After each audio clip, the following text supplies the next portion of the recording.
저는 개인적으로 이제 호드리고 오는 것보다 마두에케가 아스날 간 게 더 좋습니다. 그거는 당신의 노림수가 있는 거 아닙니까? 노림수라기보다 이야기거리가 좀 더 있지 않을까. 그게 노림수라는 겁니다. 그거예요. 두 권 딱 쓰고 나가지고 제2의 제르비뉴네 이거. 맞아. 딱지 극필 아니야.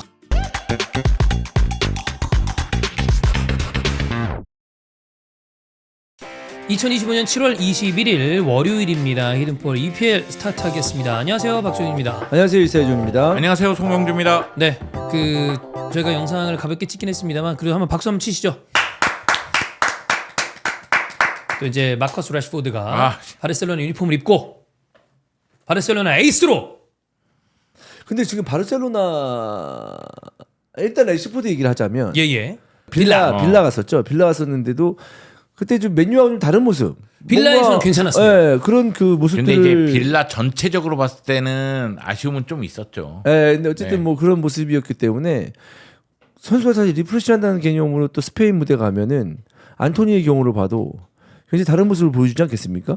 그래서 또 그런 부분도 기대해 볼 수 있겠는데 영주 형은 제가 봤을 때 여러 가지 댓글 분위기나 그 사람들 어떤 그 영주 형이 영상 나와서 이런 얘기 저런 얘기를 좀 기대하는 게 있잖아요. 그거 했을 때 좀 부정적으로 보는 것 같아요. 래시포드를. 네네네. 아니에요. 오기 전까지는 부정적이었는데 지금 오는 게 거의 확정되는 분위기이기 때문에 이제 긍정적인 면을 보고 있고요. 그걸 이제 부정적이라고 보통 표현하지 않나요? 아, 그래요?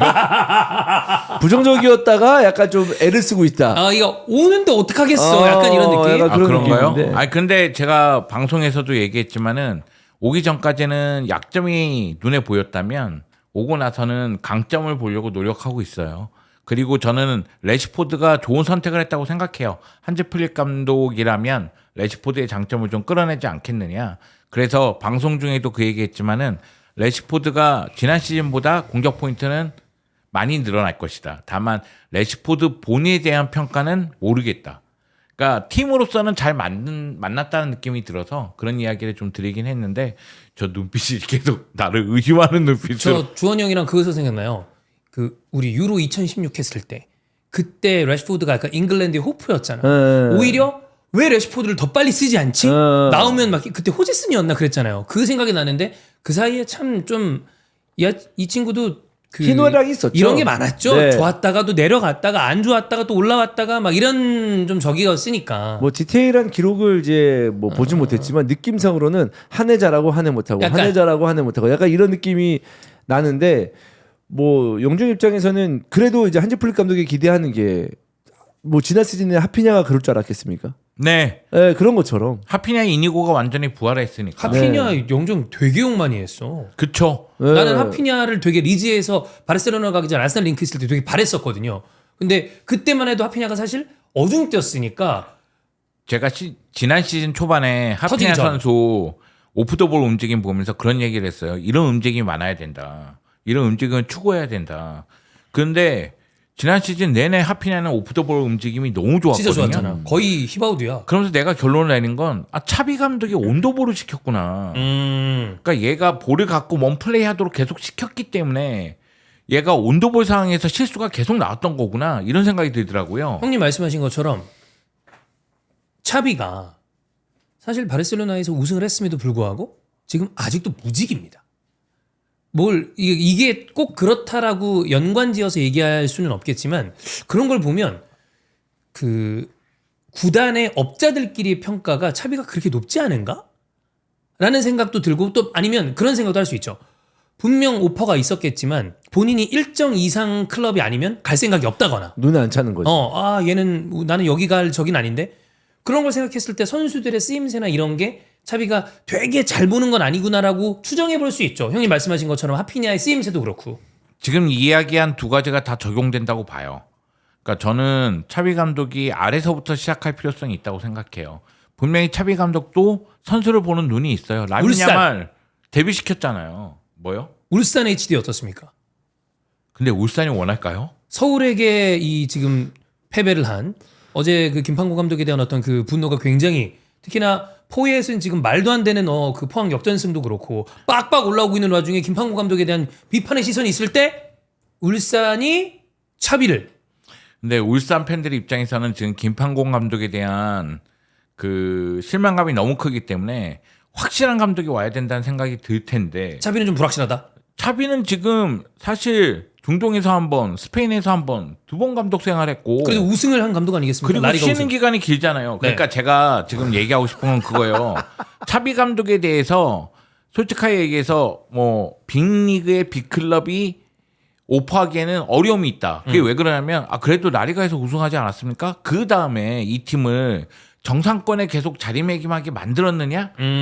여기서 이제 의문이 생기는 거예요. 아하. 그러니까 뭐냐면 팀을 완전히 개선해서 팀이 완전히 올라오게 만든 건 맞아요. 그 다음에 그게 오래가지 않았잖아요. 그러니까 계속 경쟁할 수 있게끔 계속해서 만들어줘야 되는데 그게 안 이루어진 거잖아요. 그건 어때요? 형은 K리그 팬, 그리고 영주 형이 울산 팬이라고 가정하겠습니다. 포스테코글루가 낫나요? 차비가 낫나요? 야, 그건 울산 팬에 대한 모독이지. 아니 지금 김판국 감독 상황을 봤을 때 외국인 감독 와서 잘할 수도 있잖아요. 근데 둘 중에 만약에 하나를 선택한다. 저는 포스텍. 포스텍. 네. 형은? 차비입니다. 네. 갈리네요. 이게 왜 그러냐면 저는 그런 생각은 있어요. 차비 감독이 원하는 선수 구성만 해주면 그럼 차비 그건 감독이 사실 모든 감독이 마찬가지 네. 아니겠습니까? 그런데 이제 네. 차비 감독 입장에서는 그 자신의 아이디어를 보여줄 수 있기 때문에 울산의 지원이라면 가능할 것이다. 그래도 좀 낫지 말콩도 있고 앞에. 않겠느냐. 네. 근데 형, 근데 그 차비 얘기했을 때 갑자기 차비 얘기를 좀 얘기하는데 그때 바르셀로나 우승시키고 뭔가 좀 팀을 안정화시키지 못했다라고 했는데 제 기억이 맞는지 모르겠지만 그때 당시에 바르셀로나가 제가 바르셀로나를 본 이래에 가장 뭔가 힘들었던 약간 시즌이었던 것처럼 이래저래. 기억이 나거든요. 한 몇 년간. 좋지 않았었던 걸로 기억해요. 여러 그럴 가지로. 수밖에 없죠. 네, 네. 그러면 차비의 탓은 아닐 수도 있지 않나요? 이거 뭔가 전체적으로 봤을 때 차비도 운이 나빴다 뭐 이렇게 볼 수도 있는 거 아닌가? 그렇게 볼 수도 있죠. 그런데 아주 간단한 예로 한지플릭과 차비를 비교하면 되잖아요. 그러니까 제가 차비 감독에 대해서 얘기할 때 좀 부정적으로 얘기하는 것 같아서 미안한데 결국은 한지플릭 감독은 컨셉, 성적 그리고 선수들의 캐릭터 모든 걸 다 성공시켰거든요.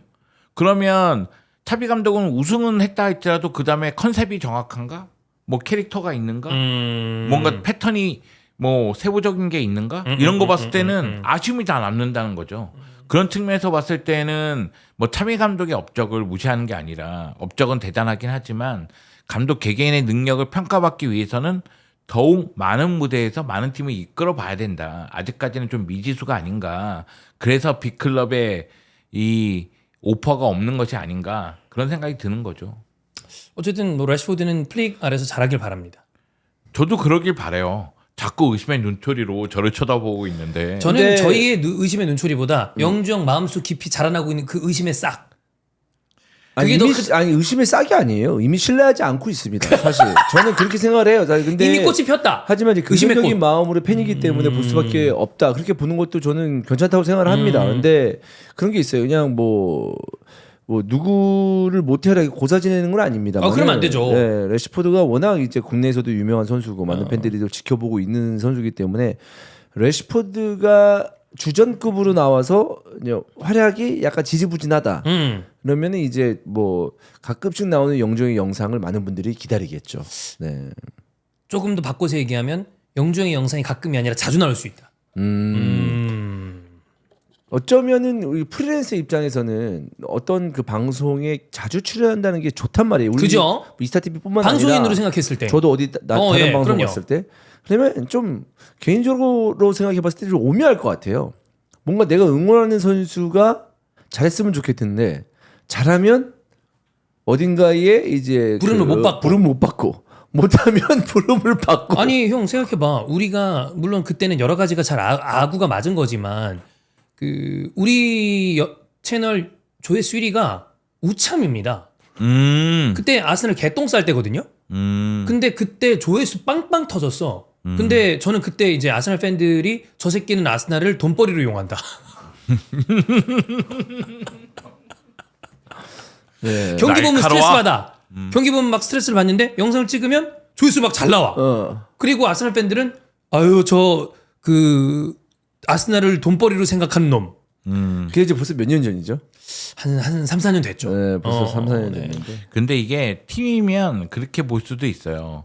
그러니까 팀의 성적이 안 나오는데 내가 그 팀에 애정을 갖고 응원하다 보면 재미난 장면도 나오고 조회수도 오르는데 선수가 계속 못하면 계속 나올 이유가 없어. 그것도 그래. 그러니까 너무 못하면 또 안 되는 것 그래. 같아. 그러니까 계속 못하다가 한번 치면 그때 잘한다 하면서 또 나올 수는 맞아. 있겠지만 계속 못하면 나올 이유가 없어. 그래서 약간 작년에 맨유 토트넘이 조금 그랬다가 유로파로 이제 반전을 한 거지. 생각해보면 그런 부분이 좀 있는 것 같긴 해요.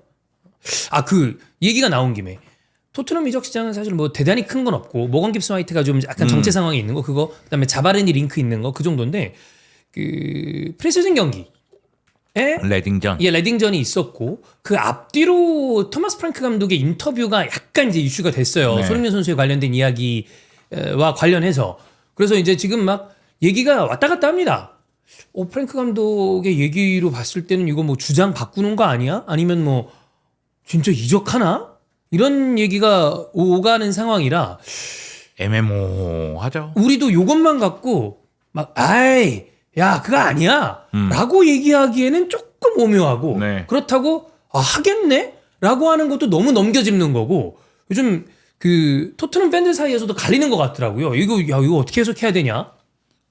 근데 저도 그렇게 봐요. 토마스 프랭크 감독의 인터뷰 자체도 그렇고 이번 레딩전도 후반전에 들어왔잖아요. 네. 그런 거 보면서 손흥민 선수가 나물지 떠날지 모르겠는데 이런 생각이 들고 나도 모르겠어. 토트넘은 이런 자세를 아마 한국 투어까지는 끌고 가지 않을까라는 생각도 좀 들어요. 네. 만약의 경우 이적시킨다면 이런 자세를 유지하면서 갈 것 같고 그러지 않고 잔류시킨다면은 조금 더 확답을 주지 않을까 이런 생각도 있긴 있고요. 저는 약간 마음속으로는 올해는 있고 그 다음에 뭐 다음 거취에 대해서 생각하지 않을까라고 개인적으로는 그냥 생각을 했는데 네. 이거 인터뷰가 좀 오묘해서 근데 이게 오묘한 게 뭐냐면 이 감독들이 그 새로운 팀에 오고 또 새로운 팀에 왔을 때 가장 이제 그 주시하는 부분이 모든 감독들이 똑같아요.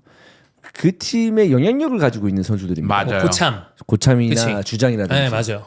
근데 이제 그런 선수들을 다뤘을 때 물론 프랭크 감독이 지금 그렇다는 건 아닙니다. 네. 근데 인터뷰도 그러니까 나는 이제 뭔가 제로에서 시작한다라는 느낌을 주면서 세판. 선수단에게 긴장감을 불어넣어주는 것을 좀 뭐랄까 심리전을 이용하는 경우가 있거든요. 그런 부분일 수도 있는 거고. 그죠? 맞아.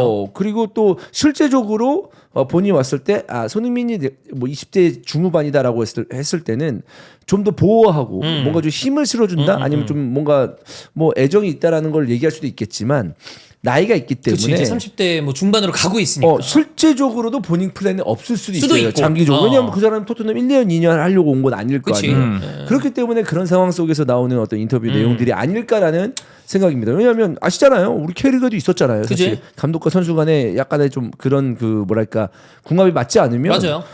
주요 선수들도 바로 이적을 하잖아요. 이번에 당장 기존 네, 선수 포항에서 선수들이 데뷔전을 있었으니까. 했고. 그런 것도 외국에서도 충분히 당연히. 해외 축구에서도 네. 당연히 일어날 수 있는 그게 일이다. 많아요. 네. 왜냐면은 새로운 감독은 새롭게 팀을 만든다는 생각이 있기 때문에 라커룸을 장악해야 돼요. 당연히 그래야죠. 그러다 보니까 좀 베테랑 선수들은 이적을 시키는 방향으로 가면서 네. 팀을 장악하고 새로운 팀을 만드는 경우가 굉장히 많습니다. 그러다 보면 팀의 색채가 완전히 감독이 원하는 식으로 바뀌는 경우도 있고요. 제가 본 경우만 하더라도 뭐 가까운 예로 라울도 그렇고요. 물론 이제 뭐 잘 헤어지긴 했지만 라울도 그렇고요. 메르테자커도 그렇고요. 팀마다 그런 경우가 네. 있어요. 새로운 감독이 와서 이제 변화를 추구하는 경우가 있어요. 근데 손흥민 같은 경우도 아마 그런 식으로 이적할 수도 있겠죠. 왜냐면은 포 감독이 결국 유로파리그 우승을 했고 그것이 이제 손흥민이 마지막으로 토트넘에 선사하는 선물이라고 생각할 수도 있으니까 네. 이제는 프랭크 감독이 생각하는 토트넘을 만들고자 새롭게 선수 구성을 할 수도 있죠. 그렇게 갈 수도 있는데 다만 손흥민의 영향력을 생각했을 때 충성심을 생각했을 때 계속 갈 것이냐 아니냐 이게 좀 아리까리해요. 좀 잘 모르겠어. 그래서 어떤 뉘앙스와 어떤 의중을 갖고 있는지 이것만 딱 그 얘기했을 때는 주원영 얘기한 것처럼 전체적으로 본인이 이 주도권을 당연히 쥐기 위한 어떤 것들이 있을 것이고 그러다 보니까 뭐 레딩전도 그렇고 인터뷰도 그렇고 이거는 좀 더 시간을 두고 특히나 우리가 생각한 아시아 투어 끝날 때까지는 좀 전혀 명확하게 이걸 알기는 어렵지 않나. 감독이라면 어떨 것 같아요? 남기고 싶을 것 같아요? 아니면 이적시키고 싶을 것 같아요? 이게 손흥민이 잘하냐 못하느냐를 떠나서 이 손흥민이 저는 토트넘에서 좀 차지하는 어떤 그 뭐랄까 뭐 이 이미지가 굉장히 세다고 봅니다. 이미지 비중이 되게 크죠. 네, 레전드죠. 네, 그렇죠. 레전드죠. 그렇기 때문에 유로파리까지 우승하면서 그렇기 때문에 거기서 오는 감독의 고민이 있을 것 같고 맞아. 이거는 사실 그 감독과 선수 간의 이 뭐랄까 야망의 문제. 그러니까 뭐냐면 그러니까 선수의 야망이라고 표현하는 게 맞는 것 같습니다. 만약 감독이 플랜이 흥민아 너 나이도 있고 뭐도 하니까 플랜에서 준주전급으로 쓴다. 너 완전 주전은 아니다. 아 주전은 아니다. 관리하면서 쓸게. 예를 들어 근데 선수 입장에서는 나는 이거 완전 주전인데. 나 주전이고 나 폼 끌어올릴 수 있는데 그리고 나 이제 시즌 들어가면은 다시 공격 포인트 기록하고 이렇게 할 수도 있는데 기대버리면 이제 조금씩 어긋나는 거거든요. 그래서 이거에 대해서는 진짜 만약 손흥민이 토트넘에 남는다면 시즌을 시작해봐야 한다. 그치. 라는 거고 그리고 이제 프랭크 감독 입장에서는 그게 있죠. 그러니까 손흥민이 들어와서 잘해. 7점, 평점 7점 이상의 어떤 활약을 해주고 공격 포인트까지 기록해주고 하면 서로 편한 거야. 그죠. 서로 편한 건데 뭔가 애매하다. 약간 그럼 프랭크 감독도 다른 선수를 쓰면서 이제 그렇지. 미래를 봐야 되잖아. 그러면 그때부터 약간 좀 애매해지는 거죠. 네. 저는 이거는 레비 회장과의 문제 같아요. 그러니까 감독은 손흥민을 남겨두고 싶을 겁니다. 그러니까 손흥민만큼 훈련에 적극적이고 팀에 충성심 있고 거기다가 선수들을 한 대로 모으는 힘이 있는 선수가 있다면 이건 감독 입장에서는 분명히 같이 가고 싶은 욕심이 있을 거예요. 근데 손흥민 선수가 이제 계약 기간이 1년 남았잖아요. 맞아요. 그러면 다음에 나갈 때는 FA로 나간다는 맞습니다. 얘기가 되는데 이번 여름에 내보내면은 레버쿠젠에서 살 때 이적료를 다 회수할 수가 있어요. 그러니까 레비 회장 입장에서는 이번 여름에 내보내면서 이적료를 회수하는 게 더 경제적이라고 생각할 것 같은 느낌이 드는 거예요. 장구만 생각했을 때는 사실 그러면 진짜 어마어마한 업적과 가성비를 다 가성비라는 표현도 안 맞죠. 다 끝내고 심지어 회수. 그럼 이거는 뭐 장사로 봤을 때 완벽한 딜이니까. 그러면 예를 들어서 그거죠. 쉽게 말해서 2억짜리 페라리를 샀는데 포르쉐를 샀는데 10년 쓰고 3억에 판 거죠. 거의 그 그쵸? 느낌이야. 약간 맞아. 그렇죠. 대박. 와. 감가도 우리 더 올랐어. 네. 약간 그런 느낌이죠.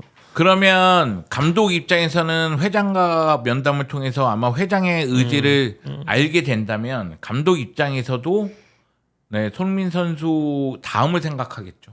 그런 측면에서 봤을 때는 애매하긴 해요. 지금 어떻게 될지 모르겠어요. 모르겠어요. 그래서 진짜 이거는 그리고 뭐 레딩전만 놓고 평가하는 거는 좀 그렇습니다만 쿠두스는 뭐 굉장히 좀 저돌적인 돌파 같은 모습을 보여줘서 토트넘 팬들이 간만에 시원한 돌파를 아마 보지 않았을까. 네, 쿠두스는 토트넘에 필요한 자원이라는 것을 확실히 보여줬습니다. 왜냐하면 다른 선수들은 좀 직선적인 면이 강해요. 물론 이제 쿠두스도 직선적인 드리블도 강하긴 하지만 반대편을 보면서 넘겨주는 패스에 손흥민이 반응하는 경우가 많았거든요.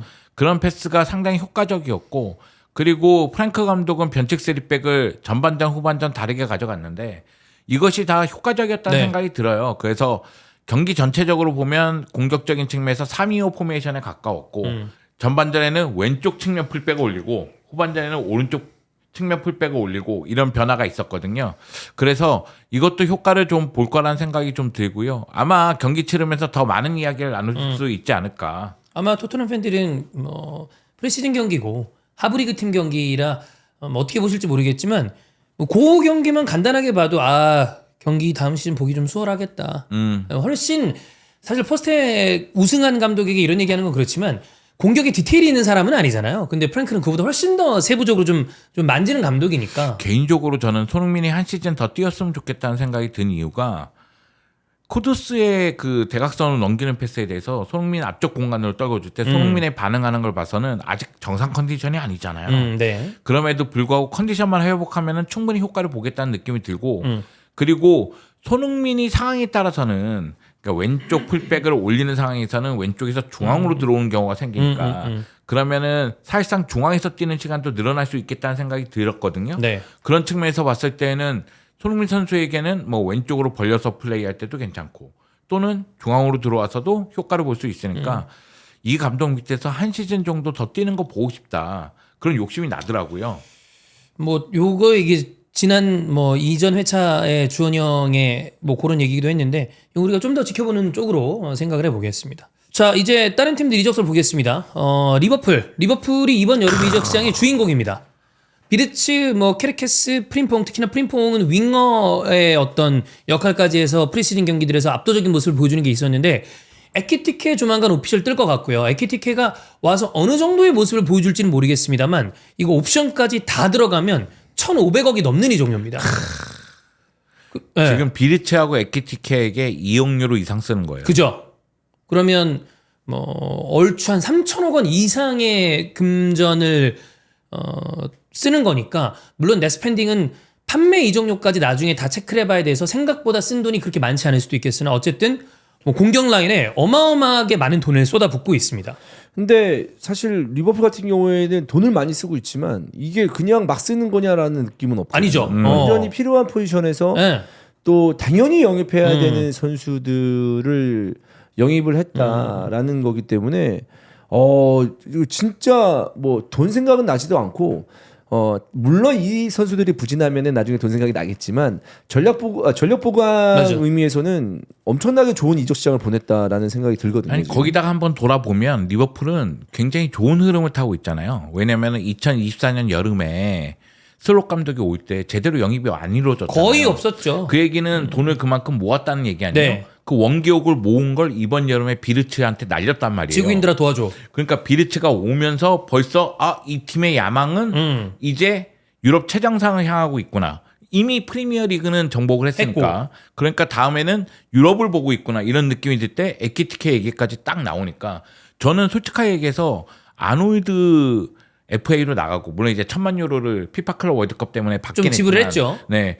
아놀드 나가고 그리고 이제 코나테 얘기도 나오고 막 이런 부분들이 리버풀 팬들 입장에서는 굉장히 기분 나쁠 수가 있고 또 제3자의 팬 입장에서는 아니 레알 마드리드 쪽으로 간다는 건 이 선수들이 보기에는 저 클럽이 뭔가 더 좋아서 가는 거 아니야? 이런 시선으로 볼 수도 있잖아요. 네. 근데 여기에 비르츠라든가 에키티케라든가 이적료를 제가 보기엔 한 2억 5천만 이상은 쏠 것 같거든요. 그러면 우리의 야망은 유럽 최정상이야. 이걸 보여주는 그 순간 이 클럽을 바라보는 시선 자체도 확실히 더 우러러보게 되는 거죠. 그래서 지금 뭐 에키티케가 어떻게 할지 모르겠어요. 왜냐하면 프랑크푸르트 때의 모습은 분명 좋았는데 파리 생제르맹에서 모습은 아쉬운 게 있었고 그리고 프랑크푸르트에서도 마르무시가 맨시티로 이적하고 난 다음에는 결정력이 좀 하자가 있다. 이런 평가를 받았던 선수이긴 하나 또 어떤 칼럼을 보면 이삭이랑 가장 플레이 스타일과 프로필이 유사하죠. 비슷한 게 에키티케다. 근데 퍼스트 옵션은 이삭이었거든요. 그래서 그때 영상에서도 한번 뭐 말씀드린 바가 있었습니다만 리버풀이 이삭을 쿡 찔렀습니다. 근데 그게 되게 좋은 어떤 전략이었던 게 찔러. 그래서 흔들리면 좋아.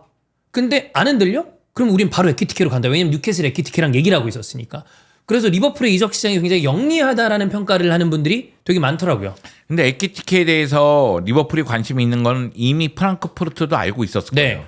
근데 뉴캐슬이 에키티케를 영입하기 위해서 찔렀을 때 프랑크푸르트 입장에서는 바로 반응하는 것보다는 리버풀도 관심이 있을 텐데 좀 지켜보자 이런 네네네. 생각이 있었을 거 아니에요. 그런데 여기서 뉴캐슬한테 이삭을 찔렀단 그게 말이에요. 되게 좋은 그 한 수죠. 네, 그러면 프랑크푸르트 입장에서도 쟤네 이상한테 관심 있어? 이런 생각이 들 네. 수도 있는 거죠. 그러다 보니까 에키티케 입장에서도 이삭 쪽으로 가는 거 아니야? 이런 생각이 들 수도 있고. 근데 리버풀이 지금 프랑크푸르트에게 찌르니까 여기서 이제 이야기가 좀 더 수월하게 전개되는 상황도 발생하는 거죠. 그래서 리버풀은 되게 세요. 뭐 뒤에 얘기하겠지만 지금 루이스 디아스가 만약에 바이에른 뮌헨 쪽으로 판매가 되면 호드리구도 굉장히 또 리버풀이랑 링크가 많이 나고 있는 상태고. 나는 그게 잘 이해가 안 가는데 여하튼 일단 리버풀 입장에서는 루이스 디아스를 한 8천만 유로 이상으로 판다. 그 금액으로 호드리구를 지른다 이 생각이 네. 있는 것 같아요. 근데 바이에른 뮌헨 입장에서는 지금 6,800만 정도 찔렀을 거예요. 네. 근데 6,800만에 대응을 안 했단 말이에요. 리버풀 입장에서. 왜냐면 호드리구를 위한 총알이 필요하기 때문에 더 줘 돈. 최대한 높여받을 생각을 갖고 있어요. 네. 그러면 바이에른 뮌헨 입장에서는 루이스 디아스 그냥 바라보지 말고 호드리고 쪽으로 찌르는 게 낫지 않나? 제 말이 그 말이에요. 그래. 저도 약간 신기한 게 왜 루이스 디아스에 집착을 하지? 나이로 봤을 때 그 돈 있으면 나 같아도 그냥 호드리고에 쿡 찔러버릴 것 같은데 이상하게 루이스 디아스에 집착을 하는 느낌? 우리가 모르는 얘기가 있나? 약간 그럴 수 있잖아. 호드리고 난 독일은 안 간다. 아니, 우리 알 수 없지. 그러니까 맞아. 그건 알 수 그건 없는 그래. 거니까. 그리고 바이에른 뮌헨이 원하는 프로필에 호드리고보다 루이스 디아스가 좀 더 가깝다라고 볼 수도 추정컨대 할 수 있는 거라고 본다면 사실 루디랑 호드리고랑 좀 스타일이 다르잖아요. 루이스 디아스가 좀 더 드리블로 치고 가는 타입이다 보니까 그래서 그런 건가. 근데 나이나 이 종류로 봤을 때 호드리고가 좀 유리한 느낌이거든요.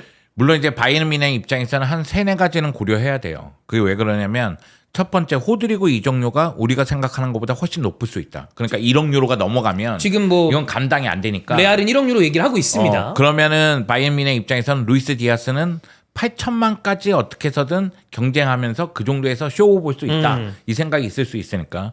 두 번째는 호드리고가 이적하지 않을지도 모른다. 저는 개인적으로 지금 그림은 이적을 안 할 것 같다 쪽이긴 해요. 네. 근데 모르니까. 아직 지금 모르니까 차라리 선수는 이적하고 싶어하는 루이스 디아스 쪽이 가능성이 더 높다. 이렇게 봐서 루이스 디아스 쪽으로 갈 수도 있죠.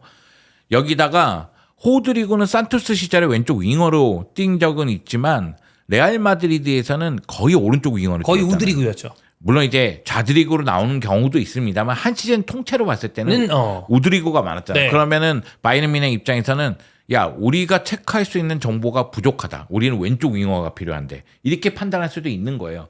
그렇긴 하더라도 나 같으면 그냥 저쪽 보지 말고 이쪽으로 그냥 한번 찔러보겠는데 이 생각이 자꾸 드니까. 바르셀로나가 호드리고를 영입해서 역피구를 하는 방법은 없었나요? 바르셀로나 쪽에서도 이야기가 나왔어요. 네. 바르셀로나가 호드리고 에이전트를 만나서 만약에 이적할 생각이 있으면 알려달라. 브라질리언은 바르셀로나다. 그런 이야기가 나왔는데 사실 호드리고가 레알에서 바르셀로나로 다이렉트로 가는 건 거의 불가능합니다. 아 근데 그 어려운 걸 피구가 한 거였었군요. 그 자식은 최근에도 이 터는 거 보니까 네, 그런 그림 한번 나왔으면 사실 이번 이적 시장의 완전 주인공은 바르셀로나, 레알 마드리드가 되는 건데. 근데 돈도 없고 사실 뭐 돈은 있지만 셀러리캡 문제가 있으니까. 아하. 뭐 그런 그림이 나왔다면 또 어땠을까라는 생각을 한번 해봤습니다. 네. 그래서 제가 느끼기에는 바르셀로나 입장에서는 지금보다는 다음 여름이 좀 뜨겁지 않을까. 공격수. 네, 공격수. 왜냐면 레반도프스키 다음 후계자도 필요하고 만약에 레시포드가 못한다면 왼쪽도 새로 찾을 가능성이 있으니까. 네. 그런 생각이 있는데 여하튼 호드리고가 뜨거운 간다인데 아마 왼쪽 윙어 돈 있는 팀들은 레알 마드리드를 좀 주시할 것 같아요. 호드리고든 비니시우스든. 그렇죠. 왜냐면 비닐도 지금 뭐 재계약 이슈나 이런 것 때문에 뭐 그리고 사우디에서 지금 제시한 이적료나 이런 게 3억 5천만 유로? 네. 네, 3억 5천만 유로면 뭐 팬들이 쓰는 그 표현으로 요즘에 바로 포장지 싸라.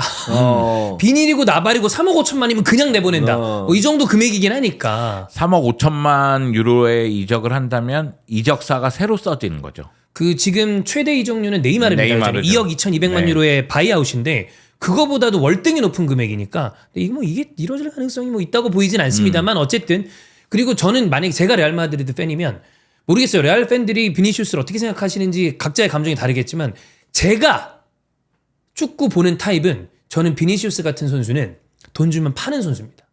왜냐하면 언제나 팀에 부정적인 이슈를 이끄는 선수라고 개인적으로 생각해요. 잘하긴 하지만 제가 선호하지 않는 타입이에요. 그게 지금 마이너스 요소죠. 네.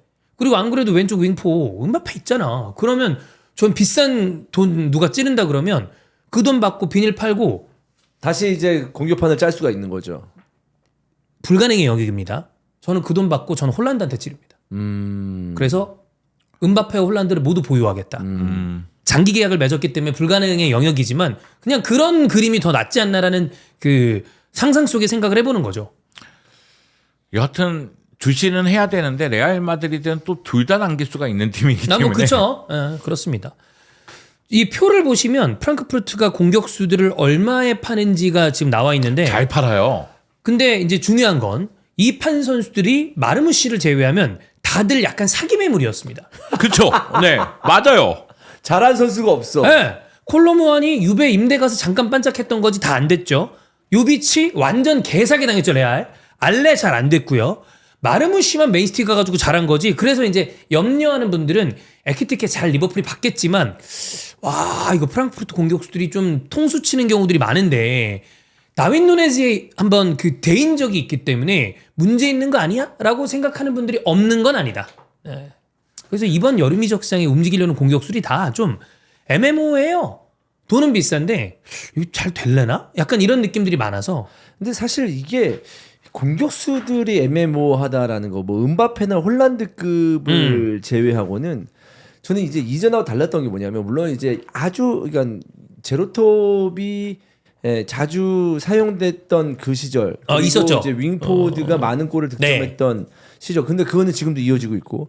근데 그 이후에 넘버 나인이 중요해졌다라는 얘기가 한 2, 3년 전부터 계속 이제 나오고 있고 매물이 있냐 없냐 네. 얘기가 나오고 있는데 애매모호하다는 얘기가 뭐냐면 저는 거기서도 오는 것 같아요. 이 선수들이 애매모호하다는 것보다 실제로 그럴 수도 있겠지만 이제는 공격을 했을 때 넘버 나인한테 모든 걸 맡기지 그치. 않는다라는 그 이미지가 있기 때문에 정말 아주 파괴적인 어떤 그 넘버 나인이 아닌 이상 모든 선수들이 그렇게 보이는 것 같아 그냥. 최근에 형 말한 대로 그런 거에 확정적이었던 선수는 음바펜 넘버 9이 아니니까 빼고 홀란 그다음에 나이 좀 들어서 이적한 케인 정도 말고는 없었던 것 같아요. 네. 뭐 레반도프스키 그러니까 이미 검증 끝난 선수들. 그러니까 그런 선수들 제외하고는 모든 공격진들이 사실 이 선수가 우리 팀 최전방에서 골을 무조건 다 넣어줄 거야라는 생각을 가지고 그치. 영입하는 선수는 이제는 별로 없는 것 것 같아. 거기에다가 하나 형 얘기 덧붙일 게 다들 존나 비싸. 비싸. 그러니까 본전 생각이 나잖아요. 나는 솔직히 에키티키 너무 비싸다고 생각해. 비싸긴 해. 되게 비싸요. 실력에 비해서 너무 비싸. 보여준 게 아직 많은 선수는 아닌데 요즘엔 한 뭐 예를 들어 옛날 기준으로 한 뭐 5,600억으로는 못 사와요. 특히나 프리미어리그 클럽들한테 오퍼가 왔다 그러면 내가 파는 사람 입장이어도 점업에 2배 부르겠다. 여기 돈 많은데. 근데 이게 참 웃긴 게 그냥 선수 이적료를 보면 비싸. 그런데 시장 시세를 보면 안 비싼 거야. 왜냐면 프리미어리그 시장이 다 올라와 있어. 네. 그러니까 이거 시장 시세를 생각하면 이 금액 지불할 만한데 이 생각은 또 들어요. 왜냐면 프리미어리그의 이 공격수들의 몸값이 너무 비싸기 때문에 저 은배모의 가격도 그 정도 나갈 만하구나 이런 생각이 들어요. 왜냐면 다른 선수들 비교하면 공격 포인트가 떨어져도 그냥 5천만 넘어가는 게 뭐 다반사니까. 은배모가 7천만 파운드입니다. 이게 물론 좋은 어떤 그 스탯을 가진 선수긴 하지만 7천만이면 옛날로 따지면 그 모든 유럽을 호령할 공격수를 사고도 남는 금액이었는데 그럼요. 요즘에는 뭐 돈이 아니게 됐으니까. 그러니까 프리미어리그 같은 경우에는 이제 모든 팀들이 20개 팀 모든 팀들이 다른 리그보다 훨씬 더 돈을 많이 쓸 수 있는 네. 그런 리그라고 볼 수가 있잖아요. 맞아요. 근데 저는 이제 그렇게 봅니다. 그 너무 비싸. 뭐 되게 돈이 많이 들어. 영입하는데 그 이유 중에 하나가 그 우승 비슷한 언저리, 챔스 비슷한 언저리에 도전하는 팀들이 너무 많아. 그렇지. 그러니까 선수가 솔직히 말해서 부족한 거예요. 리그 안에서는. 그러니까 수요 공급이 안 맞아. 어. 그러니까 돈이 더 올라가지. 올라가는 거지. 한 7개 팀이 막 갖다 들이박으니까. 옛날에는 딱딱딱 정해져 있어가지고 그렇지. 그 팀에 가냐 못 가냐. 선수 입장에서도 네. 돈 이 정도 맞춰줄게. 근데 너 주전 아니야. 그래도 가는 선수도 있었어. 오케이. 왜냐면 저기가 우승할 수 있으니까. 그런 느낌인데 이제는 뭐 돈도 돈이지만 어느 정도 뭔가 좀 그 챔스권 세계 유럽 무대 안에서 좀 이렇게 완전 상위 네. 레벨에서 놀 수 있을 것 같아. 이 팀에 들어가면. 그렇지. 그러니까 원하는 팀도 많고 근데 선수는 없고 네. 약간 이런 느낌도 들어요. 맞아요. 그래서 저는 뭐 이건 좀 다른 얘기긴 한데 약간 지금 느낌으로는 그 스페인은 3개의 팀이 있잖아요. 레알 마드리드, 바르셀로나 거기에 지금 이번 여름 이적 시장을 굉장히 잘 보낸 아틀레티코 마드리드. 근데 지금 이탈리아 클럽들이 거기에 약간 반발해서 한 발 지금 약간 뒤처지는 느낌이 드는 게 주춤하죠. 주축 클럽들이라고 봐야 되는 양밀란과 유벤투스 거기에 뭐 로마 라치오 이런 팀들이 쭉 있잖아요. 유베도 그 정도의 자금을 쓰지 못하는 상황이고 밀란 2팀은 더 말할 것도 없고 그러다 보니까 스타들이 좀 분포가 돼 있어야 되는데 이탈리아 클럽들이 약간 지금 약간 좀 밀려나는 형국이 아닌가. 분데스도 어쨌든 바이에른 뮌헨이라는 클럽이 있으니까 버텨가는 그게 있는데 여기에서 유베마저 지금 조금 이래저래 약간 지금 힘을 모아야 되는 상황이다 보니까 뭐 찬우 형도 얘기하지만 그 돈이면 우린 못 산다.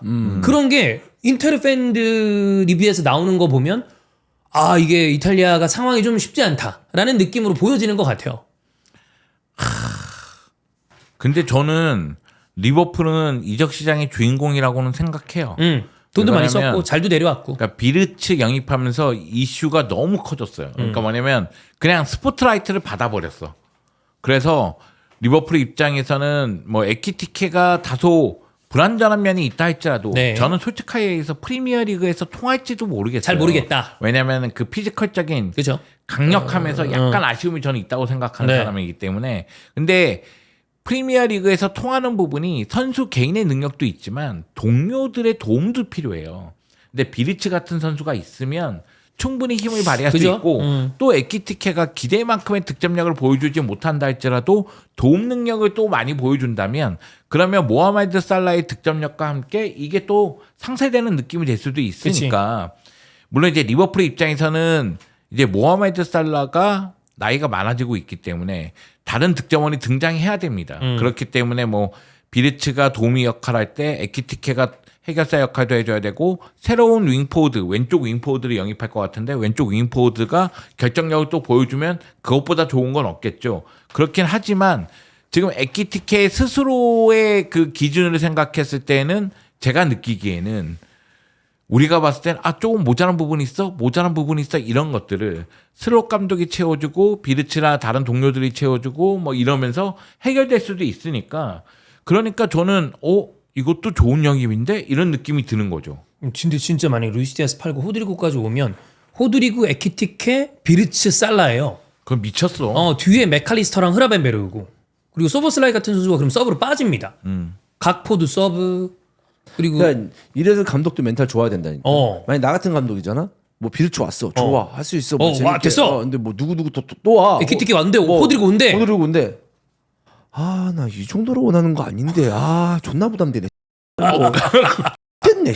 이거. 왜냐면 막 이거면 이러면서 막 이런 생각 약간 들 느낌이 정도야. 이 정도죠?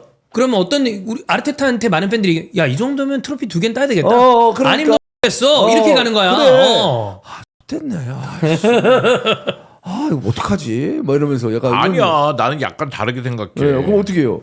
왜냐면 사실은 리버풀이 프리미어리그 우승을 못했으면 너랑 똑같은 반응이었을 것 같아. 됐네. 또 사주네 이랬을 것 같은데 이미 한 번 했으니까. 이미 프리미어리그 우승했기 때문에 뭘 해도 우승 못하면 되는 거야.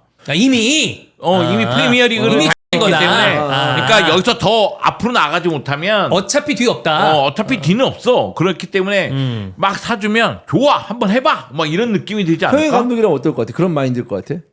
그리고 슬롯 감독이라면 어. 그런 마인드일 것 같아. 왜냐면 나는 슬롯 영주 형 감독이 그런 마인드 아닐 것 같은데. 나는 안 그렇지. 나는 소심하니까. 그러니까 영주 형은 형은 지난해 우승했는데 올해는 쉬어가려고 그랬는데 왜 이러지? 약간 이럴 것 같은데.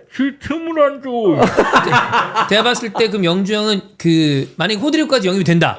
그러면 내일 BBC 속보 송영주 리버풀 자진사임. 호드리그는 원하지 않았습니다. 그래서 나는 자녀 연봉만 받고 끝내겠다. 예. 네. 이 팀의 야망이 제가 생각한 너무 것보다 큽니다. 훨씬 크네요. 진짜 부담돼. 이게 감독들 멘탈 좋아야 그래 돼. 좋아야 돼. 물론 뭐 이 정도 팀에 있는 그 감독들이야 어마어마한 멘탈을 가진 사람들일 테니까 진짜 우리가 K리그 현장만 가도 감독들이 받는 프레스라는 게 진짜 말도 안 되잖아요. 말도 안 되죠. 근데 여긴 글로벌로 지금 때리는 팀들이니까 뭐 엄청난 멘탈을 가진 사람들이나 이게 가능하겠죠. 제가 아는 감독 중에 K리그 클럽 이끌었던 감독들이 술이 갑자기 늘거나 갑자기 줄담배를 피거나 그런 경우가 있어요. 성적이 안 나왔을 때 끊었던 담배를 피고 그럴만하지. 갑자기 그 코칭 스태프하고 술이 늘고 그런 경우가 많더라고요. 차라리 팀이 이제 그 스트레스를 받았을 때 축구라는 게 굉장히 오묘하거든요. 그러니까 잘하는 팀도 말리면은 한 골 정도밖에 못 넣고 뭐 질 뻔한 경기도 맞아. 있고 막 그런 거 있는데 아무리 그런 스쿼드가 좋아도 질 뻔한 경기에서 좀 성적이 안 좋은 팀들이 잡아내면 되는데 또 그걸 못 잡아낸단 말이야. 그리고 숫자로 봤을 때 차이가 한 골, 두 골 차이야. 맞아. 근데 축구라는 흐름이 본인들이 늘 찬스에서 뽀록이든 아니든 넣으면 그 흐름을 갖고 오면서 이길 것 같은데 그게 안 되잖아. 그럼 뭐 본인이 생각했을 때 한 끗 차이란 말이야. 말려. 그럼 이게 머릿속에서 안 지워져. 그치. 그러니까 담배 담배 피고 술 네. 먹는 거예요. 어. 감독 입장에서는. 그리고 얼굴색 안 좋아지고 사람들 안 좋아지지. 시커매지잖아. 어. 그리고 뭐 연패 당하고 있는데 딱 보면 순위가 낮은 팀하고 붙어. 여기서 끊으면 되겠다. 근데 거기서 갑자기 웬걸? 퇴장 당하고 어, 막 이러면 그래. 이거 미치는 거거든. 그리고 또 축구 감독이나 선수라는 게 참 부담이 되는 게 뭐냐면 이게 모든 스포츠가 마찬가지이기도 하는데 뭐 어쨌든 우리는 축구 감독을 얘기하고 있으니까 예를 들어서 하나의 직업군이 있는데 대중에게 평가를 받는 직업이야. 뭐 약간은 배우다, 가수다. 그러면 하고 나서 반응을 보는 거잖아. 그죠? 다 끝내고. 끝내고. 어. 그래서 안 좋아. 그러면 사실 집에서 약간 좀 이렇게 있거나 쉬기도 하고. 쉬기도 하고 이러면서 좀 리프레시하면 되는데 이 스포츠 또 이 축구라는 것은 주말마다 존나 몇만 실시간으로. 관중 앞에서 실시간으로 계속 그거를 평가를 받으니까 이게 그래서 약간 우리가 방금 형이 배우 얘기했으니까 예능인들이 그렇다며 희극인들이랑 사실 배우라는 게 작품에 따라서는 형 얘기한 대로 하고 휴식도 되고 그 다음에 끝내고 난 다음에 결과를 보면서 다음 걸 준비하면 되는데 예능인들이 위클리로 때려야 되잖아요. 아니면 데일리로. 졸라 스트레스를 해. 매주 해야 되고 매주 실시간으로 이제 막 그거 나오고 다음 주 회차에 지난주에 존나 재미없었네요. 이런 거 나오고. 근데 축구 감독도 라이브로 매주 때리니까 이게 그렇지. 쉬는 구간이 없이 물론 프리시즌이라는 게 있지만 그때 또 평가해서 막 이러고 그게 어려운 것 같아. 그래. 그 김숙이 얘기하는 게 나는 되게 가슴에 와닿는 게 자기 한 십몇 년 동안 무명 지내다가 최근 들어서 TV 프로그램 많이 나왔는데 밑에 댓글에 어디트나 김숙이야 또 나왔어 막 이런 거 보면서 이제야 온 건데. 이제야 온 건데 그런 거 얘기할 때 그거 와닿더라고. 그 예능 희극인들이 어려운 게 있다더라고요. 그래서 그러니까 흐름 타면은 여기저기 섭외 들어오면 여기저기 나가게 되잖아. 그치. 또 나가야지. 다 나가야지. 그러면 또 보는 사람 입장에서는 또 나왔네. 또 나왔네 하고 너무 익숙하니까. 그리고 이제 한 2달 나오죠. 그러면 이제 물 빠졌네. 재미없다. 야. 왜 이러고. 쉽지 않아. 근데 뭐 그렇습니다. 네. 자, 뭐 리버풀은 그리고 코나테의 어떤 그 거취에 따라서 개희 이적도 같이 엮여 있는 걸로 보입니다. 근데 개인은 영입해야 돼요. 저도 그렇게 봐요. 네, 이미 콴사가 레버쿠젠으로 갔죠. 그렇기 때문에 게이를 영입할 필요성이 있고 그리고 코나테는 뭐 길게 보면 다음 여름에 또 FA로 나갈 수가 있잖아요. 제가 리버풀 팬이라면 그리고 리버풀 구단이라면 이적료를 어떻게든 발생시키면서 어차피 레알로 갈 거면 그때 그냥 지금 보내버리면 좋겠는데 반대로 레알 입장에서 왜 우리가 돈 주고 사? 내년 FA로 데려오면 되는데 이 생각일 거라 좀 골치 아플 것 같습니다. 근데 레알 입장도 좀 보긴 봐야 돼요. 왜냐면 이번에 피파 클럽 월드컵에서 파리에게 대패당하면서 센터백 영입의 이야기가 또 나왔기 때문에 근데 인원으로 보면 디나위슨 있고 라센시오 있고 리디거 있고 부상에서 돌아온 밀리탕이 있는 편이라 누군가를 방출하지 않으면 그대로 또 추가하는 건 좀 무리가 있지 않나 싶은데 거기는 정리해야 돼요. 네. 네. 그래서 뭐 하여튼 그래요. 네, 디나이선 말고는 지금 믿을 수 있는 선수가 없다고 해도 무방이. 왜냐면은 뭐 리디거도 실수를 범했고 라울 아센시오는 이번 피파 클럽 월드컵에서 이미지가 다 망가졌고 그리고 밀리탕은 부상에서 돌아왔기 때문에 어느 정도인지 확신을 할 수 없으니까. 근데 여기 또 알라바도 있어요. 알라바는 정리 대상이고. 네, 그래서 이게 정리가 되면 저는 코나테를 빨리 데려오자라는 생각을 할 수 있겠으나 그냥 내년에 FA로 그러니까 내보내고 계약 종료가 있으니까 그 다음에 FA로 사오는 게 더 낫다라고 판단할 수도 있지 않나. 네. 근데 코나테가 남는다고 보더라도 반다이크 코나테 그리고 게이 영입하면 게이면 이건 제가 보기에는 굉장히 좋은 수비 라인이죠. 근데 리버풀은 나는 이상하게 걱정이 안 되는 게 지금 분위기를 봤을 때 뭔가 다 올 것 같아 선수들이. 네, 그럴만하죠. 그냥 어느 정도 이게 리버풀 중요한 건 리버풀이 이제 얼마를 쓸 수 그치. 있느냐가 중요한 거지. 쓴다고만 하면 리버풀 가지. 뭐 약간 이런 느낌을 가질 것 같아요 선수들이. 지난 시즌 프리미어리그 때문에 그런지 모르겠지만 정상은 리버풀, 아스날은 올라오는 팀의 느낌이고 맨시티는 미끄러진 느낌이야. 한 번 살짝. 미끄러졌죠. 그러니까 지금 이 순간 정상은 리버풀이라는 걸 모든 선수들이 알죠. 인지하고 있기 때문에 누가 오더라도 뭔가 플러스 요소가 되면서 이제 더 좋은 성적을 내지 않을까 이런 기대감이 이제 팽창한 상태가 아닌가. 그게 있는 것 같아요. 지금으로부터 한 6, 7년 전이 클럽의 리버풀을 본 세대잖아요. 그들이 이제 막 전성기로 가거나 아니면 20대가 돼서 프로 생활을 막 스타트하는 타이밍이라 어렸을 때 되게 재밌는 축구를 했던 팀이라는 어떤 인지가 이제 리버풀을 보고 자란 세대들한테 되게 강하게 깔리는 타이밍인 것 같아. 리버풀 오랫동안 리버풀을 본 팬들은 어떻게 생각할지 모르겠지만 저는 클롭이 이제 리버풀에 와서 만들어 놓은 그런 역사들이 그렇게 생각했어요. 이걸 이제 리버풀이 얼만큼 잘 지켜낼 수 있느냐라고 생각을 했거든요. 근데 저는 그 이상이 있을 줄 몰랐어요. 그러니까. 내 느낌은 지금 리버풀은 내가 클럽에서 봤을 네. 때가 사실 제가 축구 본 이래 가장 높은 위치였거든요. 맞아요. 맞죠. 그렇죠. 네. 근데 거기서 더 올라갈 거라는 생각보다는 여기서 얼마나 잘 경쟁을 유지하느냐, 하면서 또. 유지할 수 있느냐 그치. 이 높은 곳에서라는 느낌이었었는데 와 이렇게 한 단계 더 업하는 팀으로 기대감을 줄 줄 몰랐죠. 어찌 보면 80년대 리버풀의 그 형이 얘기하는 잉글랜드 축구의 어떤 최고의 포션을 누가 먹고 있느냐라고 하면 시대로 봤을 때 90년대로 본다면 맨유인데 그 전까지 그리고 유럽 대항전을 보면 리버풀이잖아요. 그 느낌으로 다시 가는 것 같아요. 약간 리버풀 제국을 만드는 느낌? 물론 이제 맨시티 시대가 있었는데 2010년대의 맨시티 네. 시대죠. 근데 그 다음에 이제 다시 리버풀로 가는 것 아닌가. 그래서 저는 클롭 감독의 그 영향력, 업적 이런 거는 대단히 높게 대단한 평가해야 거죠. 된다고 대단한 생각해요. 거죠. 물론 클롭 감독의 리버풀을 너무나 자연스럽게 슬롯 감독이 바텀 터치를 했다는 것 자체도 높은 점수를 줘야 네. 되지만 사실 지금의 리버풀을 만드는 데 있어서 클롭의 영향력은 어마무시한 거니까. 그렇습니다. 자, 그래서 리버풀은 뭐 엄청난 이적 시장을 보내고 있다라고 보시면 될 것 같고 아스날은 지금 마두에케가 오피셜이 떴습니다. 굉장히 탈이 많았던 그리고 많은 그 제3자 팬들도 약간 그때 저랑 주원형 얘기한 것처럼 약간 이런 느낌이었는데 아스날 팬들 사이에서 되게 많이 갈렸어요. 근데 저는 뭐 그때도 말씀드린 것처럼 나쁘지 않다라고 개인적으로 생각하는 편이고 마두에케는 좋은 선수예요. 근데 이제 그 선수의 개성이나 그게 문제죠. 그 팀에 얼만큼 융화가 될 수 있느냐 그리고 아르테타와 궁합인데 저는 반대로 이렇게 생각해 봅니다. 저는 이제 개인적인 의견이니까 아르테타의 성격을 봤을 때 마두에케가 하고 안 맞을 수도 있다는 생각이 쉽게 들거든요. 되게 가능하죠. 네, 쉽게- 완전 삐꾸. 쉽게 드는데 이제 아르테타도 뭔가 그 우승권에 도전하기 위해서는 본인의 개성도 중요하고 본인이 원하는 선수를 성향, 그러니까 실력 말고 네. 성향을 이제 그 본인이 원하는 성향도 있겠지만 모든 선수들이 그렇게 할 수는 없다. 그러니까 그런 선수들도 잘 어우르고 달래서 같이 융화시켜서 이제 우승을 향한 어떤 그런 그 팀으로 만들어야 되지 않나? 라는 생각도 해봅니다. 아니 형 얘기가 좀 뭐 악귀를 맞춰보면 이 아르테타가 좀 원했던 것 같아요. 그러니까 본인이 쓸 수 있다라고 판단을 한 것 같아. 그리고 그 지금 아스날에 굳이 따지면 드리블로 어디를 약간 쪼개는 스타일의 선수가 없어요.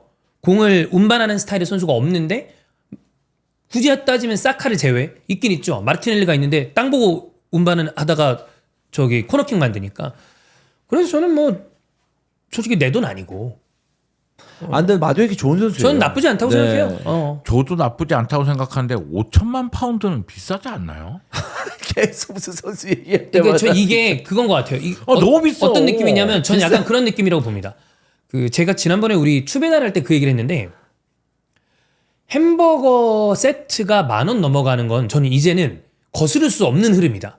그러니까 물가 상승에 대해서 우리가 어느 정도 그러니까 그게 절대적으로 싸다는 아닌데 그런 거 저런 거 따지면 먹을 게 없어.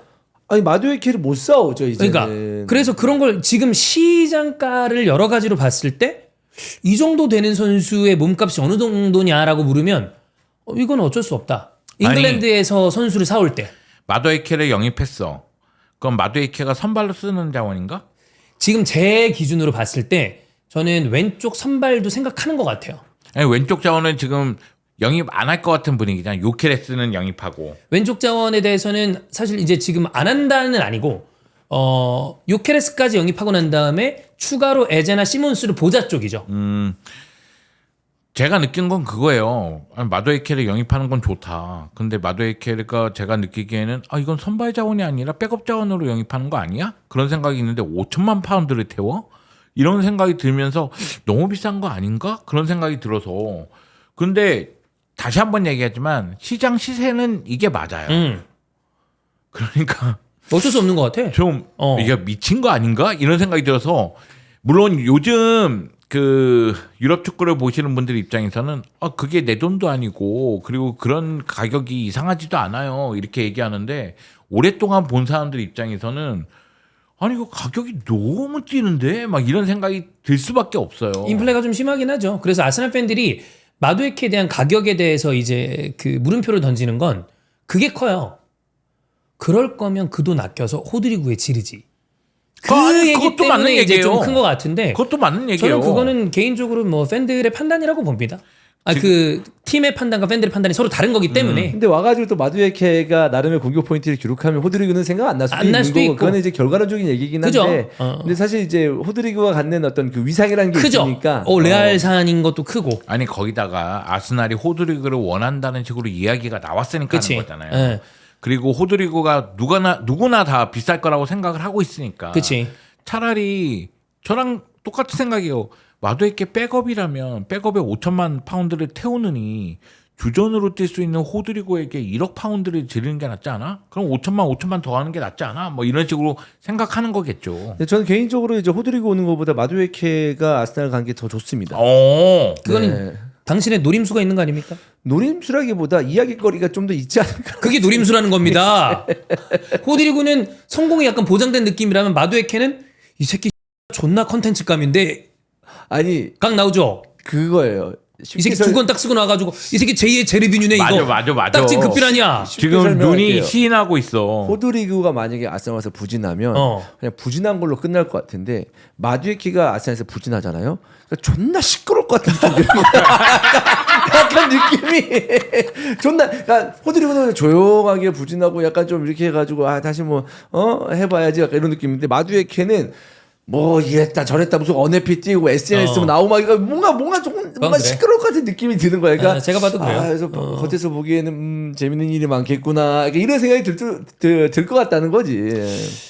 아스날 팬들이 지금 마두에케에 갖는 여러 가지 감정들 뭐 이미 영입이 됐기 때문에 좀 잦아들긴 했습니다만 포인트는 하나입니다. 요케레스 딜이 끝난다라는 전제 아래 그 다음에 이걸로 끝나면 계속해서 시끄러울 거고 얘기 나오는 대로 에제 같은 선수를 데려온다. 그러면 저는 일거에 조용해질 것이다. 아우 에제의 마두에케의 뭐 요케레스 재밌겠다 아스날 축구. 근데 이게 그러면, 좀 재미난 재밌게 건 가야죠. 결국 여름에 누가 오든 그 이적 시장의 성공 여부는 요케레스가 지고 있어요. 이렇게 말 많은 이적 거의 처음인 것 같아 요케레스. 이게 길고 그 스포르팅하고 떠날 때부터 시끄러우니까 지금. 이거를 뭐 따로 이제 이미 언급을 자주 했지만 저도 간만인 것 같아요. 그지. 그러니까 길게 끌리는 이적들이 있잖아. 근데 이 정도로 잡음이 많이 나온 거는 그러니까. 되게 간만이야. 이 정도까지는 아니거든요. 그러니까 길게 끌리는 것도 이제 이정도 했는데 선수가 가겠습니다 했는데 구단에서 안 보내준다 우리 돈을 더 받아야 된다 뭐 이종료 그 돈 아니에요 라고 하면서 그냥 보내주세요 아니면은 그럼 그 팀에서 더 얼마 더 주겠다 뭐 이렇게 해가지고 그게 그냥 그 상태에서 긴가미냐 뭐 더 주냐 마냐 해서 쭉 이게 끌려오는 건데 사실 여기서는 뭐 뭘 했다느니 저랬다느니 신사협정이 어떻다느니 뭐 했다느니 하면서 또 오고 또 차라리 다른 팀에 간다느니 뭐 이렇게 하면서 계속 이야기가 나오는 마지막 거야. 스탠스는 뭔 줄 알아요? 뭐죠? 이정료 맞춰줘도 난 사과를 받아야 되겠다. 야. 지금 바랑다스 회장은 그러니까 이게 뭐 하는 거야 지금?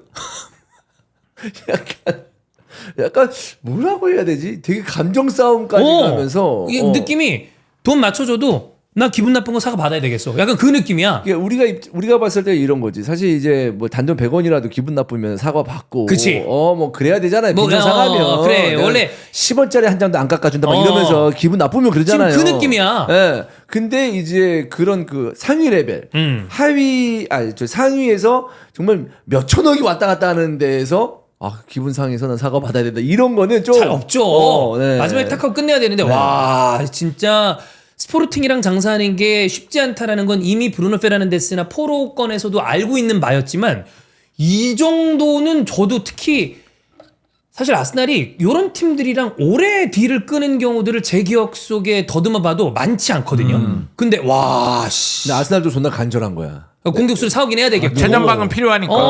누군가가 포기하면 그거 있잖아. 데리고 있어라. 들어서 안 산다. 이런 것도 나와야 되는데 이제 아스날 입장에서도 이제 그렇게 못하는 그래, 거니까. 이미 강은 건넜어. 데려오긴 해야 되는데 이거 어떻게 해야 되나 이런 굉장히 난감한 상황이 이어지고 있다. 그래서 지금 아르테타는 어떻게든 데리고 투어에 가고 싶은 것 같아요. 프리시즌을 맞춰야 되니까. 근데 생각보다 딜레이가 더 됐습니다. 거기에 지금 뭐 맨유 얘기 나온 건 지금 거의 언프리라는 판명이 났어요. 이용을 하려고 하는 것 같아. 근데 그것까지 어쨌든 껴들고 그러니까 어우 쉽지 않습니다. 진짜 길어. 진짜 길죠. 시끄럽고 시끄럽고 말 많고. 난 마지막에 사과는 받아야 되겠다가 존나 깼어 진짜. 이게 뭐야 이거. 맨유 들어왔다 이 얘기는 저는 예상 안의 시나리오라고 봐요. 언플은 할 수 있다. 근데 사과는 받아야 되겠다는 처음 듣는 거야. 근데 이러면 되게 그렇다. 괜히 선수가 밉다. 괜히 그런 게 있어. 그래 깔끔하지가 않으니까. 왜냐하면 아스날 팬들 중에 그런 사람도 있어. 그래서 오지 마 이 개새끼야. 그러니까 그런 야 들어서 뭔데 뭐 은바페야? 이 정도도 아니고. 근데 선수는 지금 여자친구랑 헤어졌대지, 에이전트 피 까라 그랬지, 연봉 깠지 다 하고 있는데. 아니 뭐 이적 때문에 여자친구랑 헤어졌다. 이거는 거의 없지 않아요? 그죠. 근데 뭐 그게 어디까지 진실인지 모르겠지만, 그래, 모르겠지만. 그런 얘기들이 나오잖아. 이 정도면 그 얘기 요케레스 아버지가 울었다. 막 이런 얘기도 있어. 근데 나 같아도 울 것 같아. 내가 그래서 아빠면. 와. 빡세. 그렇습니다. 네. 근데 결국은 요케레스예요. 근데 아스날은 이번 여름에 성공했느냐 실패했느냐는 요케레스가 만약에 영입돼서 얼마만큼 골을 넣어주느냐의 그게 결정이 중요하죠. 나요. 근데 이렇게 데리고 왔는데 잘 못해. 그러면 또 이제 그거 실패한 거야. 나름대로 또 짜증나는 스트레스지. 거야. 저는 뭐 제 개인적인 어떤 생각인데 요케레스 딜은 어떻게든 될 거라고 봅니다. 근데 이적 시장의 어떤 그 뒤에 사실 이적 시장에 대한 평가라는 게 그 선수가 얼마나 잘하는지까지 보는 게 맞긴 하지만 딱 이적 시장만 놓고 봤을 때 성패는 요케레스 끝낸 다음에 누굴 데려올 것인가. 저는 에제 오면 120점입니다. 근데 안 오면 안 오고 요케레스로 끝난다 그러면 이건 결국에 왼쪽 윙을 또 마르티넬리나 트로사르로 본다는 거거든요. 물론 마두에케를 쓸 수 있겠으나 그러면 완전 높은 점수를 주기는 어렵다. 근데 이게 참 슬픈 게 뭐냐면 왼쪽 윙어 얘기가 먼저 나왔어. 그러니까 왼쪽 윙어가 필요하다는 얘기가 계속 나온 거야. 그런데 그럼에도 불구하고 가능한 선수들을 먼저 접촉하면 마두에케 영입하고 그리고 요케레스 지금 접촉하고 있어. 그럼 결국은 처음에 우리 팀이 목표로 했었던 왼쪽 윙어 영입은 어디로 갔냐는 얘기가 돼요. 그러니까 제가 예전에 그러니까 지난해 바르셀로나 얘기할 때 이런 얘기한 적이 있어요. 니코 영입한다며. 왼쪽 윙어가 필요하다며. 근데 다니 올모를 영입하면 이거는 중앙 공격형 미드필더를 영입한 거잖아. 그러면 처음에 왼쪽 윙어를 영입한다는 그 생각은 어디로 갔냐는 거야. 근데 이제 이게 바르셀로나 좀 차이가 있는 게 아스날은 왼쪽 윙포드를 꼭 영입한다는 얘기를 한 적은 없긴 해요. 아 그래? 그러니까 공격수가 우선이다. 그리고 난 다음에 사카 백업이 있어야 된다. 그리고 오메불망 팬들이 바랬던 게 왼쪽 윙어인 거죠. 왜냐면 말트랑 트로사를 보기가 답답하니까. 그리고 기자들이 얘기하기를 공격수랑 왼쪽 윙포드를 산대 라는 얘기 때문에 이런 얘기가 나오는 거지. 실제적으로 사실 그런 면에서 봤을 때는 전 이제 데쿠랑 라포르타가 너무 패를 많이 까는 느낌이에요. 왜냐면 아스날은 그런 얘기를 공식적으로 뱉는 구단이 좀 아닌 편이니까. 근데 최전방 스트라이커의 필요성은 누구나 다 알고 그거는 있었고 그쵸. 그런 다음에 왼쪽 윙어 얘기가 계속 나와서 그럼 결국은 왼쪽 윙어는 영입해야 되는 건 아닌가. 왜 그러냐면 팀이 결국 분석을 통해서 어느 포지션이 약하다. 그럼 이 포지션을 보강해야 된다. 그럼 이 포지션의 선수들 누구랑 접촉할 것인가? 누구를 영입할 것인가? 우선순위를 정해보자. 이러면서 이적 시장이 가잖아요. 그런데 왼쪽 윙어 얘기는 무성한데 영입하지 않았다면 이거는 사실 평가하는 데 있어서 마이너스 요소가 큰 거죠. 당연히 그럴 수 있죠. 그래서 뭐 지금 얘기 나오는 건 저는 솔직한 개인적인 심정으로는 엄청나게 위협적이라고 보이진 않으나 지금 첼시도 이선 보강을 더 하려고 합니다. 잭슨을 매각을 만약에 제대로 된 비드가 오면 할 것 같아요. 어느 팀이든 간에. 그러면 그 돈으로 뭐 가능성 여부와 별개로 그게 모건 로저스가 됐든 아니면 지금 얘기 나오는 사비 시몬스. 아스날도 링크가 있거든요. 근데 저는 형도 이제 네덜란드 대표팀 저랑 중계를 하면서 시몬스를 본 적이 있었는데 저기 출신 아니에요? 라마시아. 난 라마시아 출신이에요. 근데 난 걔가 그렇게 대단히 위협적인지 잘 모르겠거든요. 사비 시몬스는 개인적으로 생각했을 때 아스날에는 필요 없어요. 제 얘기가 그 얘기입니다. 네, 왜냐하면 사비 시몬스는 사실 중앙 쪽으로 들어오면서 플레이메이커 같은 플레이를 하기도 하거든요. 근데 그 정도로 지금 그렇게 걔가 뭐 인기 있는 매물이 아니잖아요. 근데 항상 얘가 재능이 좋으니까 네. 링크가 많이 나는 것 같아. 거기다 이제 왼쪽에서 뛰니까 왼쪽에서 중앙으로 들어오면서 플레이하긴 하지만 결국 이제 왼쪽에서 뛰니까 왼쪽 윙어가 이번 여름에 또 이슈 중에 하나니까 여러 구단하고 연결이 되고 있는 거죠. 사실 왼쪽 윙어 연결될 때마다 왼쪽 윙어들 가격이 굉장히 높아요. 맞아요. 지금 모든 구단들이 귀하니까. 귀하다고 생각하니까 뭐 누사도 그렇고 사비 시몬스도 그렇고 왼쪽 윙어 가격이 굉장히 높거든요. 그러다 보니까 사비 시몬스도 여러 구단하고 연결은 되고 있는데 약간 그런 거 있잖아요. 시끄럽지만 실속 없는 거. 그런 느낌이에요, 저는. 그리고 사비 시몬스 링크는 잘 보면 다 에이전트가 먼저 내는 느낌도 좀 나고 그래서 저는 시몬스보다는 에제를 데려오는 게 무조건 좋지 않나 싶은데 에제 아스날 링크가 꽤 있다가 지금은 요케레스 쪽으로 다 쏠리다 보니까 얘기가 좀 덜합니다. 그래서 근데 에제는 옮기긴 옮길 것 같은데. 그러면은 아스날 입장에서는 투트랙으로 요케레스 정리하면서 하고 이제 에제 만나고 가는 게 있어야 좋긴 되지 하죠. 않나. 근데 에제도 사실 어찌 보면 완전 윙이라기보다는 또 되게 공리성에 강한 선수라 뭐 하여튼 그래요. 네.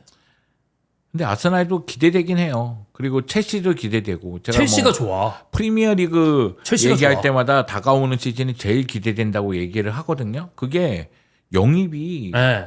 너무 빵빵하고 그리고 피파 클럽 월드컵에서 보여준 첼시의 경기력이 첼시가 너무나 좋아. 좋았고 그렇기 때문에 다가오는 여름에 이 전력 보강을 통해서 다음 시즌 누가 왕자에 오를지 예측 불허거든요. 물론 지금 이 순간 영입을 너무 잘하고 있는 리버풀이 앞서 나간다는 느낌은 있어요. 그건 맞아요. 그렇긴 하더라도 누가 우승해도 이상하지 않는 시즌이 될 거기 때문에 지금 프리미어리그 우승 이 순간에 배팅하라고 그러면 리버풀이 할 거죠. 그렇죠. 리버풀 나는 맨시티.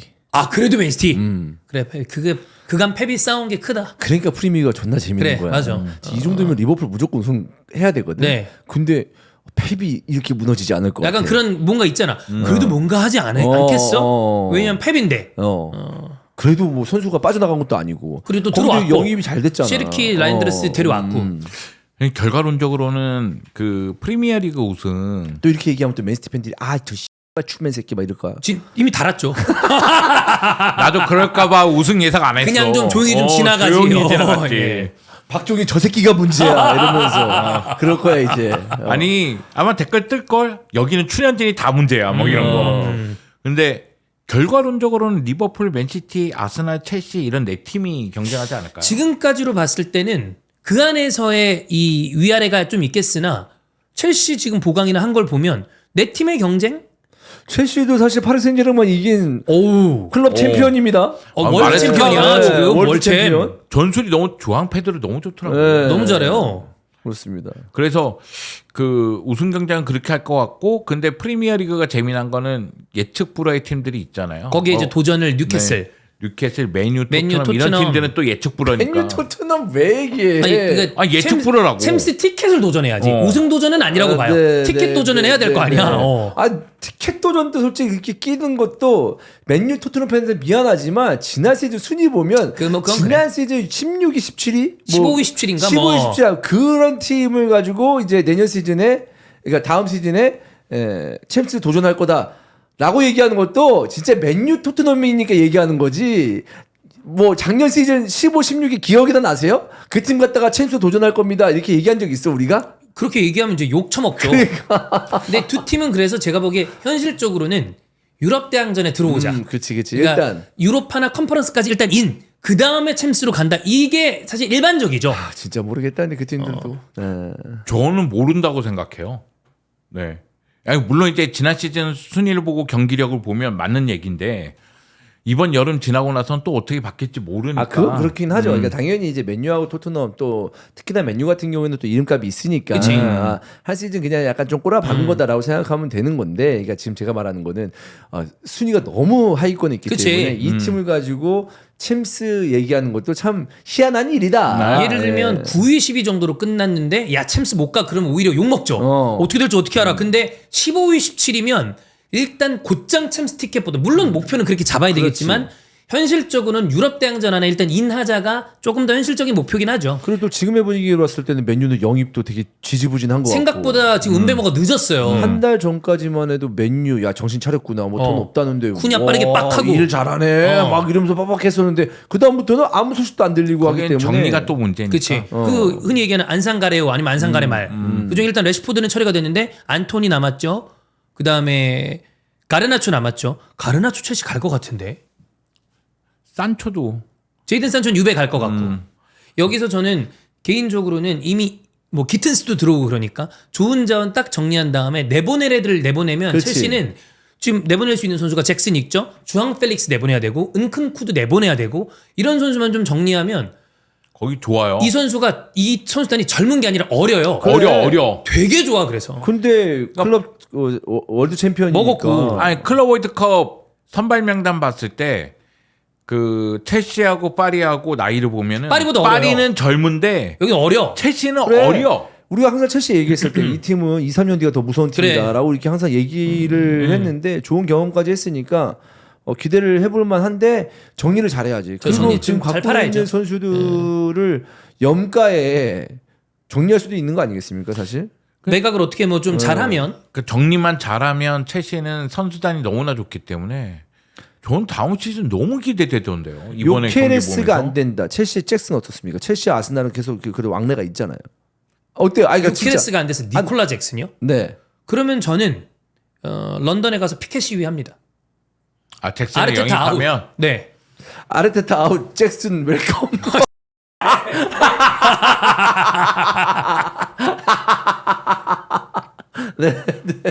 잭슨 와.